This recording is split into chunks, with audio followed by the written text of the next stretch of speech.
Hi welcome to ANR tutorial. 17 sub area HQ north command నుంచి ఒక notification release అయింది. ఇంతకుముందు చెప్పిన నోటిఫికేషన్స్ అన్నీ ఒక ఎత్తు అయితే ఈ నోటిఫికేషన్ ఒక ఎత్తు. ఇది మనకి ఒక మహేష్ బాబు సాంగ్ ఉంది, నిండు చంద్రుడు ఒకవైపు చుక్కలు ఒకవైపు అని. ఇప్పటివరకు చెప్పిన నోటిఫికేషన్స్ అన్ని చుక్కలు అయితే ఇది చంద్రుడు లాంటి నోటిఫికేషన్. ఇది ఎందుకు అంత మంచి నోటిఫికేషన్, ఈ నోటిఫికేషన్ మీద ఫోకస్ చేస్తే మనం తొందరగా ఎందుకు జాబ్ తెచ్చుకోవచ్చు అనే పాయింట్ కూడా నేను చెప్తాను. అంతకంటే ముందు మీ అందరికీ ఒక చిన్న రిక్వెస్ట్ నాది. ఎవరైతే బ్రాడ్కాస్టింగ్లో లేకుండా నాకు కాల్ చేస్తున్నారో వాళ్ళు దయచేసి మధ్యాహ్నం 1 గంటల నుంచి 2 గంటల లోపల కాల్ చేయండి. బ్రాడ్కాస్టింగ్లో ఉన్న వాళ్ళు, బ్రాడ్కాస్టింగ్లో జాయిన్ అయిన వాళ్ళు సాయంత్రం 6 నుంచి 9 గంటల లోపల కాల్ చేయండి. ఇక్కడ నేను ఫేస్ చేస్తున్న ప్రాబ్లం ఏంటంటే, బ్రాడ్కాస్టింగ్లో లేని వాళ్ళు కూడా ప్రతిరోజు ఈవినింగ్ 6 to 9 కాల్ చేయడం వల్ల ఎవరైతే నన్ను నమ్మి నేను హెల్ప్ చేస్తానని నమ్మి బ్రాడ్కాస్ట్లో జాయిన్ అయ్యారో వాళ్ళ కాల్స్ నేను సరిగా అటెంప్ట్ చేయలేకపోతున్నాను. వాళ్ళు వెయిటింగ్లో ఉంటున్నారు, లేకపోతే మిస్డ్ కాల్స్ పడుతున్నాయి, లేకపోతే ఒకేసారి అన్లిమిటెడ్ కాల్స్ వచ్చేప్పటికీ నాకు చిరాకేసేసి నేను ఫోన్ స్విచ్ ఆఫ్ చేయడము, నేను వాళ్ళకి సరైన గైడెన్స్ ఇవ్వలేకపోవడం జరుగుతుంది గత 2 రోజుల నుంచి. సో ప్లీజ్ నా రిక్వెస్ట్ ఏంటంటే, బ్రాడ్కాస్టింగ్లో లేకపోయినా సరే కాల్ చేయండి, నేను హెల్ప్ చేస్తాను. మీకు ఎంతో కొంత నేను మీకు డౌట్స్ క్లియర్ చేస్తాను. కాకపోతే మీకు నోటిఫికేషన్స్ ప్లస్ అప్లికేషన్ ఫామ్స్ ఎలా ఫిలప్ చేయాలి, ఇన్స్ట్రక్షన్స్ అవన్నీ మీ వాట్సాప్కి ఏం రావు. బ్రాడ్కాస్టింగ్లో ఉన్న వాళ్ళకి మాత్రం నేను ఇన్స్ట్రక్షన్స్ ప్లస్ నేను సపరేట్గా వాళ్ళకి కొద్దిగా గైడెన్స్ ప్లస్ అదేవిధంగా నోటిఫికేషన్ ఫామ్ కూడా నేను టైప్ చేసి పంపించడము, ఎన్ని ఎన్వలప్స్ పెట్టాలి, ఎన్ని ఫొటోస్ అవన్నీ పంపించడం జరుగుతుంది. ఒకవేళ బ్రాడ్కాస్టింగ్ లేకపోయినా సరే నాకు కాల్ చేయండి, కానీ మీరు 1 to 2 మధ్యాహ్నం 1 గంటల నుంచి 2 గంటల లోపల కాల్ చేయండి. మీరు లేని వాళ్ళు కూడా మిగతా టైంలో కాల్ చేయడం వల్ల ఏంటంటే, నేను బ్రాడ్కాస్టింగ్ ఉన్న వాళ్ళకి నేను సరైన హెల్ప్ చేయలేకపోతున్నాను. వాళ్ళ కాల్స్ని అటెంప్ట్ చేయలేక, వాళ్ళు అడిగే క్వశ్చన్స్కి నేను రిప్లై ఇవ్వలేకపోతున్నాను. సో నాకు ప్లీజ్ దయచేసి నా బాధ అర్థం చేసుకోండి. నేను కంటిన్యూస్గా ఫోను 4-5 గంటలు మాట్లాడి అందరికీ సమాధానం చెప్పాలంటే నేను మనిషినే కాబట్టి నాకు కుదరదు. సో కాబట్టి మధ్యాహ్నం బ్రాడ్కాస్టింగ్ లేని వాళ్ళు 1 నుంచి 2 గంటల మధ్య కాల్ చేసి ఏదైనా మీ చిన్న డౌట్లు ఉంటే క్లియర్ చేసుకోండి. సాయంత్రం 6 గంటల నుంచి 9 గంటల వరకు ఆ బ్రాడ్కాస్టింగ్ ఉన్న వాళ్ళకి వదిలేయండి. పాపం వాళ్ళు నన్ను నమ్మారు కాబట్టి, నేను గైడెన్స్ ఇస్తానని నమ్మి నన్ను జాయిన్ అయ్యారు కాబట్టి అమౌంట్ పే చేసుకొని వాళ్ళకు ఏమైనా డౌట్లు ఉంటే నేను వాళ్ళకి క్లియర్ చేసుకుంటాను. కొద్దిగా ప్లీజ్ దయచేసి అర్థం చేసుకోండి. నెక్స్ట్ పాయింట్ ఏంటంటే, మనం ఆల్రెడీ బ్రాడ్కాస్టింగ్కి 300 పేమెంట్ తీసుకొని జాయిన్ చేసుకుంటున్నాము. ఎవరైతే ఫిజికల్ హ్యాండిక్యాప్డ్ పర్సన్స్ ఉన్నారో వాళ్ళ స్క్రీన్ షాట్, వాళ్ళ physical handicapped certificate screen shot నాకు ఒక ఫోటో తీసుకొని లేకపోతే ఆ స్క్రీన్ షాట్ కానీ వాట్సాప్కి పంపిస్తే వాళ్ళని అమౌంట్ ఏం పే చేయించుకోకుండా ఫ్రీగానే జాయిన్ చేయించుకుంటాము బ్రాడ్కాస్టింగ్లో. ఓకేనా? నెక్స్ట్ ఈ నోటిఫికేషన్ విషయానికి వద్దాం.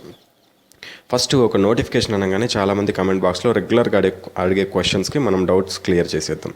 ఫస్ట్ అడిగే క్వశ్చన్స్ ఏంటి అంటే, దీనికి అమ్మాయిలు అప్లై చేసుకోవచ్చా అనే క్వశ్చన్ ఒకటి ఫస్ట్ వస్తుంది. దీంట్లో చాలా ఉన్నాయి చూడండి. ఇక్కడ మనకి lower division clerk and motor vehicle cleaner, సఫాయి వాళ్ళ, labour, firemen, cook, lab assistant అని చాలా జాబ్లు ఉన్నాయి. దీంట్లో only lower division clerk job అనే జాబ్కి మాత్రమే అమ్మాయిలు అప్లై చేసుకోవచ్చు. మిగతా జాబ్లన్నిటికీ ఓన్లీ అబ్బాయిలు అప్లై చేసుకోవాలి, అమ్మాయిలు అప్లై చేసుకోకూడదు. అండ్ సెకండ్ క్వశ్చన్, దీనికి హైట్ ఉండాలా వెయిట్ ఉండాలా అని ఒక క్వశ్చన్ వస్తుంది. అసలు హైట్ ఉండాల్సిన అవసరం లేదు, వెయిట్ ఉండాల్సిన అవసరం లేదు. దీనికి ఎవరు అప్లై చేసుకోవచ్చు అని ఇంకో క్వశ్చన్. ఏపీటీఎస్ వాళ్ళు ఎవరైనా అప్లై చేసుకోవచ్చు. ఇది government of India central government job కాబట్టి మీరు ఎవరైనా సరే, ఏపీకి సంబంధించిన వాళ్ళైనా సరే, టీఎస్కి సంబంధించిన వాళ్ళైనా సరే అప్లై చేసుకొని దీనికి ముందుకు వెళ్ళిపోవచ్చు. ఈ జాబ్ అనేది మనం కొద్దిగా ఈజీగా సంపాదించుకోవచ్చు. ఎందుకు అనేది కూడా చెప్తాను. ఎవరైతే ఫిజికల్గా ఫిట్ ఉంటారో వాళ్ళకైతే ఇంకేదో ఒక వరం లాంటి జాబ్ ఉంది. జాబ్స్ కూడా పోస్టులు కూడా ఎక్కువగా ఉన్నాయి. అంతకుముందు 1-2 పోస్టులే ఉండే, ఇక్కడ మాత్రం ఇప్పుడు చాలా పోస్టులు ఉన్నాయి. ఇవి ఈజీగా మనము సాధించుకోవచ్చు. ఫస్ట్ పోస్టుల విషయానికి వద్దాం. లోవర్ డివిజన్ క్లర్క్ వచ్చేసి జనరల్లో ఒక పోస్ట్ ఉంది. క్వాలిఫికేషన్ వచ్చేసి 12వ తరగతి పాస్ అయితే సరిపోతుంది, ఇంటర్మీడియట్. ఏజ్ వచ్చేసి యూఆర్కి అయితే 25 సంవత్సరాలు, ఎస్సీ ఎస్టీ వాళ్ళకి 30 సంవత్సరాలు, ఓబీసీ వాళ్ళకి 28 సంవత్సరాల వరకు. అన్ని జాబ్స్కి ఇంతే. ఇక్కడ ఉన్న ప్రతి ఒక్క జాబ్కి దాదాపు 1, 2, 3, 4, 5, 6, 7, 8, 9, 10 రంగాల్లో ఇచ్చారు జాబ్లు. ఈ 10 రంగాల వాటికి ప్రతి ఒక్కరికి జాబ్ ఏజ్ అనేది యూఆర్కి 25, ఓబీసీకి 28, ఎస్సీ ఎస్టీకి 30. కానీ ఓన్లీ మోటార్ డ్రైవర్ దానికి మాత్రము యూఆర్కి 27 సంవత్సరాలు, ఓబీసీ వాళ్ళకైతే 30 సంవత్సరాలు, ఎస్సీ ఎస్టీ వాళ్ళకైతే 32 సంవత్సరాల వరకు కూడా అప్లై చేసుకోవచ్చు. మిగతా అన్ని మాత్రము యూఆర్కి 25, ఓబీసీకి 28, ఎస్సీ ఎస్టీకి 30 సంవత్సరాలు. అన్నిటికీ క్వాలిఫికేషన్ 10th. ఎక్స్పీరియన్స్ ఏం ఉండాల్సిన అవసరం లేదు. ఫస్ట్ మీకు ఒక ఫిజికల్ టెస్ట్ కండక్ట్ చేయడం జరుగుతుంది. ఆ ఫిజికల్ టెస్ట్ ఏంటో చెప్తాను. తర్వాత ఎగ్జామినేషన్ కండక్ట్ చేస్తారు. ఎగ్జామినేషన్లో జస్ట్ 33% మార్కులు, 100కి 33 మార్కులు వస్తే చాలు మీరు నెక్స్ట్ రౌండ్కి క్వాలిఫై అయ్యే. తర్వాత స్కిల్ టెస్ట్ ఉంటుంది. స్కిల్ టెస్ట్ ఏమేమి పెడతారు అనే డౌట్ మీరు అసలు పూర్తిగా మర్చిపోండి. నాకు కాల్ చేయండి, నేను చెప్తాను అసలు స్కిల్ టెస్ట్లో ఏం అడుగుతారు, అక్కడ ఏం అడుగుతారు. సపోజ్కి లోవర్ డివిజన్ క్లర్క్ ఉంది, 35 వర్డ్ ఫర్ మినిట్తో టైపింగ్ టెస్ట్ పెడతారు స్కిల్ టెస్ట్. అది ఎలా కండక్ట్ చేస్తారు, అక్కడ మీరు చిన్న చిన్న ఇన్స్ట్రక్షన్స్ ఏం ఫాలో అవ్వాలి కూడా నేను చెప్తాను. అదేవిధంగా సివిల్ అండ్ మోటార్ డ్రైవర్కి స్కిల్ టెస్ట్ ఎలా పెడతారో చెప్తాను. అదేవిధంగా సఫాయి వాళ్ళకైతే స్కిల్ టెస్ట్లో ఏం అడుగుతారు.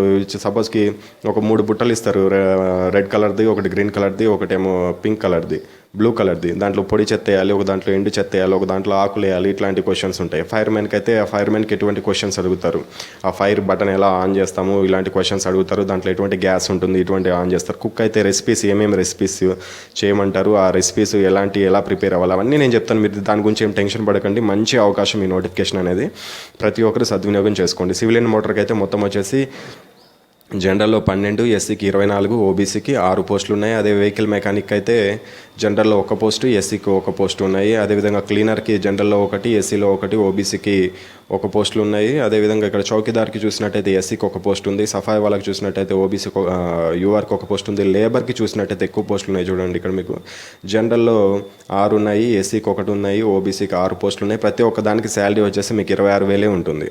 వీళ్ళు ఎల్డీసీ జాబ్కి కొద్దిగా ఎక్కువ శాలరీ ఉంటుంది. మిగతా దానికి మాత్రం ప్రతి దానికి 26,000 బేసిక్ శాలరీ ఉంటుంది. అంటే 18,000 బేసిక్ శాలరీ ప్లస్ అలవెన్స్లు అన్నీ కలుపుకొని మీకు 26,000 దాకా వస్తుంది.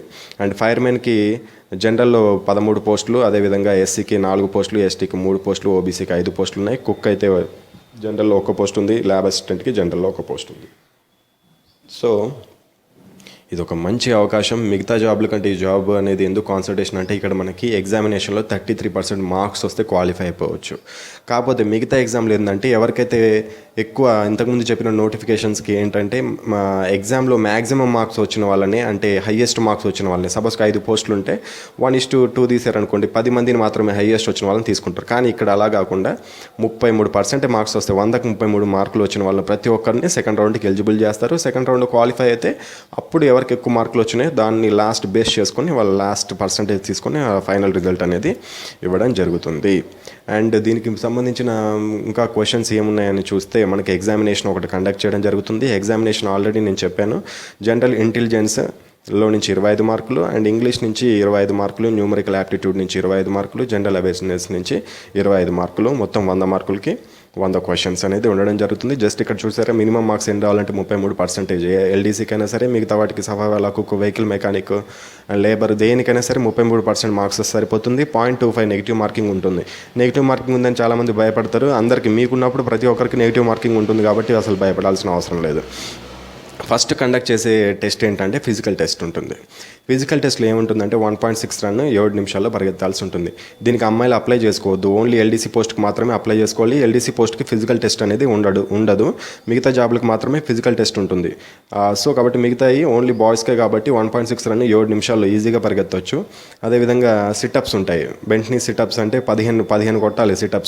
సిటప్స్ ఎలా కొట్టాలి, చిన్అప్స్ ఎలా కొట్టాలి, డిచ్లు ఎలా కొట్టాలో కూడా తెలియకపోతే నాకు కాల్ చేయండి, నేను చెప్తాను. అసలు నేను దాంట్లో కూడా ట్రైనింగ్ ఇస్తాను.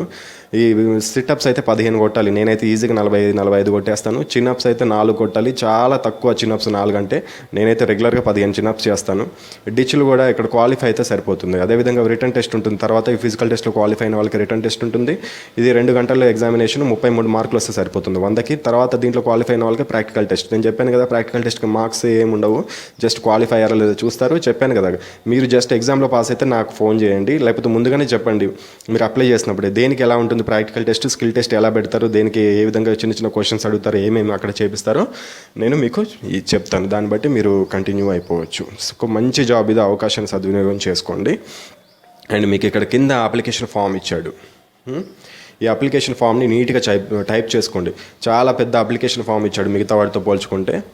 దీన్ని టైప్ చేయాలి ఖచ్చితంగా. మీరు మంచి వర్డ్ ప్యాడ్లో కానీ దాంట్లో టైప్ చేసుకొని పీడిఎఫ్గా కన్వర్ట్ చేసుకోవాలి. ఇక్కడ చూడండి లాస్ట్లో left thumb impression, male candidates అయితే లెఫ్ట్ థంబ్ ఫింగర్ ప్రింట్ వేయాలి. అదేవిధంగా ఫీమేల్ క్యాండిడేట్స్ అయితే రైట్ థంబ్ ఫింగర్ ప్రింట్ వేయాలి. అదేవిధంగా అక్నాలజ్మెంట్ కార్డు కూడా ఇచ్చాడు. అక్నాలజ్మెంట్ కార్డు కూడా టైప్ చేసుకోండి. దాని కింద కూడా ఇక్కడ తంబు ప్రింట్ అనేది వేయాలి. ఇది మొత్తం దాదాపు 5-6 పేజీల్లో మీరు టైప్ చేసుకోవాలి. ఇది డైరెక్ట్ ప్రింట్ రాదు, మీరు టైప్ చేయించుకోవాలి. బ్రాడ్కాస్టింగ్లో ఉన్న వాళ్ళకి నేను టైప్ చేసి వాళ్ళకి పంపిస్తాను. వాళ్ళు ఎటువంటి టెన్షన్ కంగారు పడాల్సిన అవసరం లేదు. ఈ నోటిఫికేషన్ యూట్యూబ్లో వచ్చిన నెక్స్ట్ డేనే మీకు బ్రాడ్కాస్టింగ్లో మీకు ఇవన్నీ టైప్ చేసి వచ్చేస్తాయి, మీరు ఫిలప్ చేసుకోవచ్చు. ఏదైనా డౌట్ ఉంటే ప్రతిరోజు ఈవినింగ్ 6 to 9 కాల్ చేయండి. బ్రాడ్కాస్టింగ్ లేని వాళ్ళు మాత్రం ప్లీజ్ దయచేసి మధ్యాహ్నం ఓన్లీ 1 to 2 మాత్రమే కాల్ చేయండి, ఓకేనా? చేసుకొని ఇక్కడ మీకు అడ్రస్ అనేది ఇక్కడ పైన ఇచ్చాడు. మీకు ఇక్కడ కమాండింగ్ ఆఫీసర్ 5471 ASC మీకు ఈ అడ్రస్కి ఇచ్చాడు. ఈ అడ్రస్కి పంపించేసేయండి. కొద్దిగా జాగ్రత్తగా టైప్ చేసుకోండి. ఈ అప్లికేషన్ ఫామ్ అనేది ఎక్కడ చిన్న మిస్టేక్ చేసినా కానీ, ఫిలప్ చేసేటప్పుడు ఎక్కడ చిన్న మిస్టేక్ చేసినా కానీ రిజెక్ట్ చేసి పంపిస్తారు. కొద్దిగా జాగ్రత్తగా టైప్ చేసుకొని మీరు పోస్ట్ చేసి పంపించండి. పైన ఎన్వలప్ పైన మాత్రము ఖచ్చితంగా ఇక్కడ మెన్షన్ చేయండి, పోస్ట్ అప్లైడ్ ఫర్ అని ఉంది చూడండి. పోస్ట్ అప్లైడ్ ఫర్ అని చెప్పేసి డాష్ పెట్టి, ఆ డాష్లో మీరు దేనికి అప్లై చేస్తున్నారు, ఫైర్మెన్కా LDCకి ఆ పేరు, ప్లస్ అదేవిధంగా ఎన్వలప్ పైన లెఫ్ట్ సైడ్లో సెల్ఫ్ అండ్ ఫాదర్స్ నేమ్, మీ పేరు మీ ఫాదర్ నేమ్ ఖచ్చితంగా ఎంటర్ చేయాలి. ఇది ఎంటర్ చేయకపోతే మాత్రము ఇంత ప్రాసెస్ చేసి వేస్ట్ అవుతుంది. సో కాబట్టి జాగ్రత్తగా నీట్గా ఫామ్ ఫిలప్ చేసుకొని ఎన్వలప్స్ కూడా జాగ్రత్తగా రెడీ చేసుకొని, ఎన్వలప్ పైన అలా మీరు application for the post of అని పాత మనం అంతకుముందు పంపించేటప్పుడు application for the post of అని రాసాము, దీనికి మాత్రం పోస్ట్ అప్లైడ్ ఫర్ అని రాసి అదేవిధంగా సెల్ఫ్ మీ ఫాదర్స్ నేమ్ రాసి పంపించండి, ఓకేనా? దీన్ని ఏమైనా డౌట్స్ ఉంటే నాకు చెప్పాను కదా, బ్రాడ్కాస్టింగ్లో లేని వాళ్ళు 1 to 2 కాల్ చేయొచ్చు. బ్రాడ్కాస్టింగ్లో ఉన్న వాళ్ళు నేను సపరేట్గా వాళ్ళకి నేను వాయిస్ మెసేజ్ కూడా పంపిస్తాను ఇప్పుడు రేపు ఈ రోజు. కానీ ఇది పోస్ట్ యూట్యూబ్లో ఏ రోజైతే పోస్ట్ అవుతుందో దాని నెక్స్ట్ డే వాళ్ళకి బ్రాడ్కాస్టింగ్లో అవన్నీ అప్లికేషన్ ఫామ్స్ ప్లస్ వాయిస్ మెసేజ్లు వాళ్ళకు సపరేట్ గైడెన్స్ ఇస్తాను, ఓకేనా? ఈ వీడియో నచ్చినట్టయితే లైక్ చేయండి, షేర్ చేయండి, కమెంట్ చేయండి. అదేవిధంగా సబ్స్క్రైబ్ చేసుకోవడం మాత్రం మర్చిపోవద్దు. All the best.